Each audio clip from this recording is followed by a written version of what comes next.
안녕하세요. 2020학년도 9월 모의평가 세계지리 해설 강의의 민병헌입니다. 이번 시간은 9월 모의평가 어떻게 출제되었는지 선생님과 함께 얘기를 나눠보는 총평 시간이 되겠습니다. 자, 어쨌든 여러분들 오늘 시험 보시느라고 참 고생이 많으셨고요. 다소 난해할 수도 있었던 아니면 여러분들 조금 어렵다라고 느꼈던 이런 문제들이 들어가 있어서 아마 여러분들이 조금 어려운 것 같은데 이렇게 느끼셨을 것 같아요. 어떤 포인트들이 그랬는지 선생님과 함께 얘기를 하면서 좀 나눠보도록 하겠습니다. 자, 그러면 이번 문제들을 어땠는지 선생님과 함께 좀 총평으로 알아보려고 하는데요. 일단은 빈출 주제 위주로 출제가 되긴 했어요.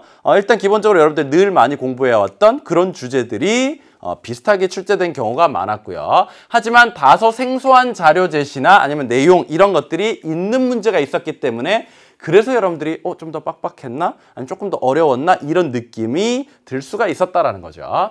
자, 수능과 비교했을 때는요. 선생님 생각에서는 이 정도 난이도는 각오하셔야 됩니다. 이렇게 말씀을 드리고 싶어요. 왜냐하면 항상 그렇거든요.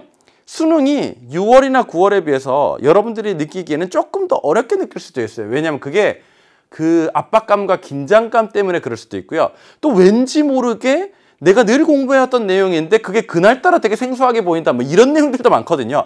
어쨌든 그 시험은 그때의 특수성으로 인해 가지고 여러분들이 약간은 어렵게 느낄 수 있는 이런 내용들로 구성이 되어 있어요. 자, 그러다 보니까 이번 시험도 여러분들이 약간은 어렵게 느끼는 이런 학생들이 많았잖아요. 그렇죠? 그러다 보니까 요 정도 비슷한 난이도 이렇게 생각하는 것이 좋을 것 같습니다. 자, 6월 모의평가와 비교해서는 다소 빡빡했을 것 같아요. 왜냐하면 6월 모평은 그래도 늘 나오는 이런 주제 위주로 나왔고 여러분들이 어느 정도는 좀 이렇게 예상하고 대비할 수 있는 이런 문제들이 많았다면 9월은 다소 생소한 유형의 문제들이 많았어요.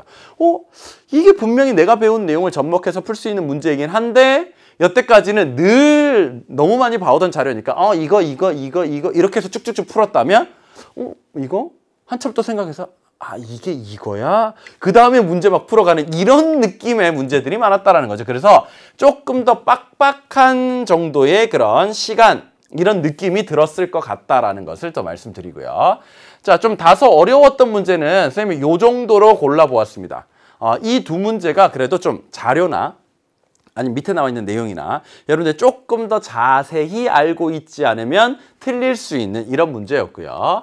그 다음에 좀 이렇게 분명히 아는 내용이긴 한데 살짝 잘못 생각해서 아니면 조금 혼동해서 틀릴 수 있는 문제도 이렇게 구성을 해봤습니다. 어쨌든 그 문제 안에 살짝만 다르게 생각해서 탁 체크했을 때 틀릴 수 있는 문제는 이런 문제들 정도가 있다라는 거고요. 어쨌든 쉽지만은 않았던 또 평이하지만은 않았던 이런 9월 모평이었습니다. 자, 그러면 단원 간에 어떻게 배분이 되어 있는지 그걸 한번 볼게요.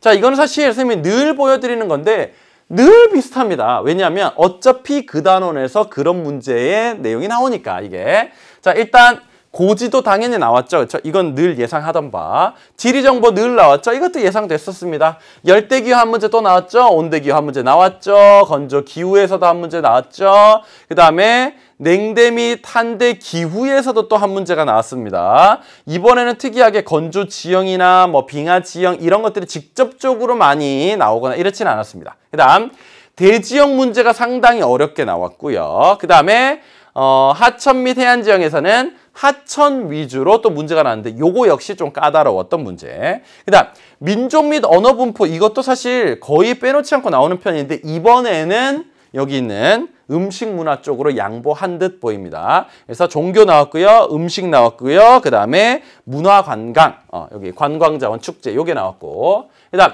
인구 성장 인구 문제 늘 나오는 문제죠. 그렇죠? 인구 이동도 늘 나옵니다. 도시화도 늘 나와요. 그렇죠? 그 다음 에너지 자원도 늘 나오는데 좀 쉽게 나왔고요. 그 다음에 식량 자원도 늘 나오는데 좀 쉽게 나왔고요. 그 다음 공업지역도 따로 한 문제로 나왔습니다. 네. 그 다음 이번에서 그나마 좀 특이한 게요. 서비스업 부분이 나오긴 했는데 사실상 이게 서비스업이 살짝 들어갔고 세계화와 세계도시 내용이 꽤나 많이 들어갔어요. 그러면 세계화, 세계도시 내용, 그리고 서비스업 내용, 그리고 기업활동의 세계화 이런 것들이 어쨌든 다 짬뽕이 되어서 한 문제. 그래서 약간 이렇게 문제에서 조금 소외된 내용들은 단원간의 통합을 통해 가지고 이렇게 한 문제 안에 다 이렇게 우겨 넣는 느낌으로 나올 수 있다라는 거. 그다음에 지역 갈등에서 또 한 문제 나왔죠, 그렇죠? 그다음에 이번엔요 세계 경제 환경의 변화가 단독으로 문제를 나오진 않았죠. 이거는 뭐 몇 년 동안이나 이 기조가 지속됐으니까. 근데 다른 내용에 살짝 숟가락 하나 얹어가지고 드디어 나왔습니다. 뭐 그런 내용이 좀 특이하고요. 그다음 다양한 환경 문제 이것도 늘 나오는 내용이니까 어쨌든 단원 간의 배분은 우리가 늘 생각하는 그대로에서 약간 차이 있는 정도, 그 정도입니다. 문제를 하나씩 좀 보도록 할게요. 여러분들 이제 1번부터 20번까지 문제지를 쭉 다 펴놓고 쌤이 뭐 평이했던 문제는 좀 그냥 건너뛰고 조금 이렇게 특이했던 문제 위주로 얘기를 해드리려고 해요. 일단 뭐 고지도 문제는요 우리가 늘 풀어보던 내용이긴 한데 왠지 모르게 내용이 약간 낯설어. 왜냐면 기출에 늘 나오던 거랑은 약간 느낌이 다르게 나오긴 했습니다. 그래도 어렵지 않게 풀 수 있는 정도. 자, 지리정보 역시나 뭐 그냥 그렇습니다. 뭐 배운 내용에서 풀 수 있는 정도. 그 다음에 에너지 자원은요 신재생 에너지 위주로 나왔는데 이건 상당히 쉽게 나온 편이고. 자, 요 문제가 좀 특이했어요. 자, 요 문제. 분명히 세계 도시의 내용이 들어가 있고 그 다음에 서비스업의 내용도 들어가 있고 이건 정답하고 직결되는 거니까 거기다가 시차 내용도 들어가 있고 여기는 안 썼지만 사실상 인도의 공업지역까지도 들어가 있고 그러니까 진짜 꾸깃 다 담아가지고 종합선물 세트로 쫙 날린 이런 문제였습니다. 근데 여기서는 시차를 조금 더 디테일하게 접근한 정도 네, 이런 게 있습니다만 그래도 나와 있는 자료에서 여러분들 칸으로만 계산을 해도 크게 어렵지 않게는 풀어갈 수 있는 정도였고요. 그 다음에 이제 종교 문제 나왔는데 요게 이제 조금 특이한 형태로 나오긴 했고요. 늘 우리가 많이 봐오던 대로 뭐 이렇게 자료를 분석해서 여러 종교 알아내고 풀어가는 이런 문제가 아니라 수능 완성에 있는 어떤 그런 예시 자료 주고요. 그 다음에 그러한 그 지역을 골라내는 다소 조금 생소한 유형으로 출제되긴 했습니다. 그 다음 인구 성장과 인구 문제 뭐 기출 유형대로 뭐 출제가 됐고요. 요거는 뭐 쉬운 편이라고 볼 수 있네요. 그 다음 하천 요것도 이제 수능 완성에 나와 있는 자료를 응용하긴 했는데 물어보는 내용이 조금 디테일합니다. 그래서 요거 약간 까다로웠던 문제. 그 다음에 냉대 및 한대 기후가 나왔어요. 보통 우리가 빙하 지형 위주로 문제가 많이 나오잖아요. 여기서는 냉대 및 한대 기후 자체가 문제에 나왔었습니다. 살짝 혼동하면 틀릴 수 있는 이런 정도의 문제였고요. 그 다음에 공업지역 뭐 그냥 기본에 입각해서 나왔습니다. 그 다음에 열대기후 문제가 나왔고요. 그래프가 약간 생소하게 나왔지만 뭐 쏘쏘한 정도로 여러분들 금방 적응해서 풀 수 있는 정도로 나왔고요. 그 다음에 인구이동 자료가 여러분들 늘 순이동 자료로 많이 봤거든요. 근데 여기는 아예 유출 따로 유입 따로 다 제시를 해줬어요. 그래서 그거를 다시 여러분들이 머릿속에서 순이동으로 바꿔서 풀어야 됐던 자료 제시가 약간 생소했던 이런 문제입니다.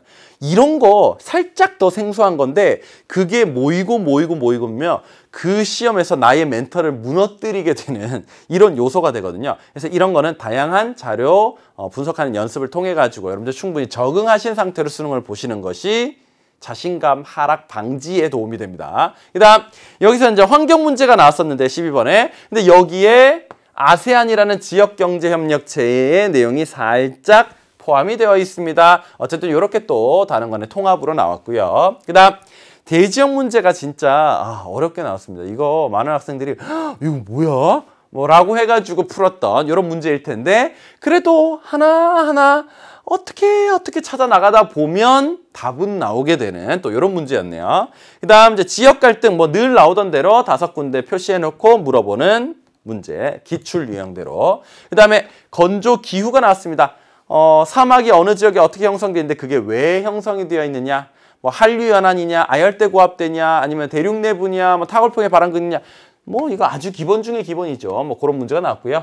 그 다음 온대 기후 요거 역시나 이제 뭐 어떤 지역에 대한 설명글을 주고요. 그 지역의 강수량 그래프 패턴을 맞추는 건데 이것도 살짝 혼동하면 틀릴 수 있는 이런 문제. 그 다음에 도시화 역시 굉장히 또 쉽게 나왔고요.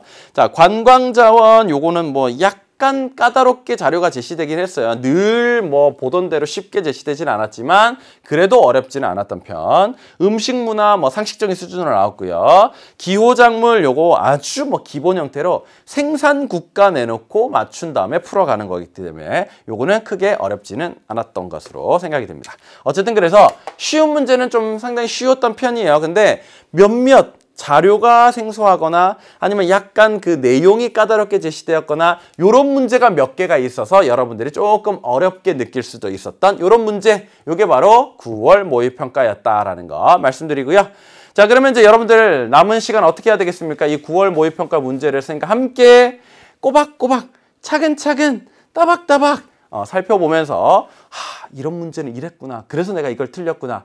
내가 이거 뭔가 맞추긴 했는데 되게 불안불안했었는데 이게 정확한 풀이구나. 이걸 짚고 넘어가는 것이 중요하죠. 그리고 쌤이 이 문제를 해설할 때 수능에서 이게 좀 더 이렇게 나올 것 같아요 라는 팁을 드리거든요. 그것도 잘 챙겨 놓으시면 진짜 민쌤이 그렇게 나온다고 했는데 진짜 나왔네? 뭐 이런 것들도 여러분들 뭐 수능 때 이렇게 굉장히 희열감이거든요. 그런 것도 나중에 느껴보시면 좋을 것 같습니다. 자, 어쨌든 총평은 여기까지고요. 선생님은 1번부터 20번까지 문제 해설편에서 다시 여러분들 만나서 자세히 알려드리도록 하겠습니다. 여러분들 해설편에서 만날게요. 안녕!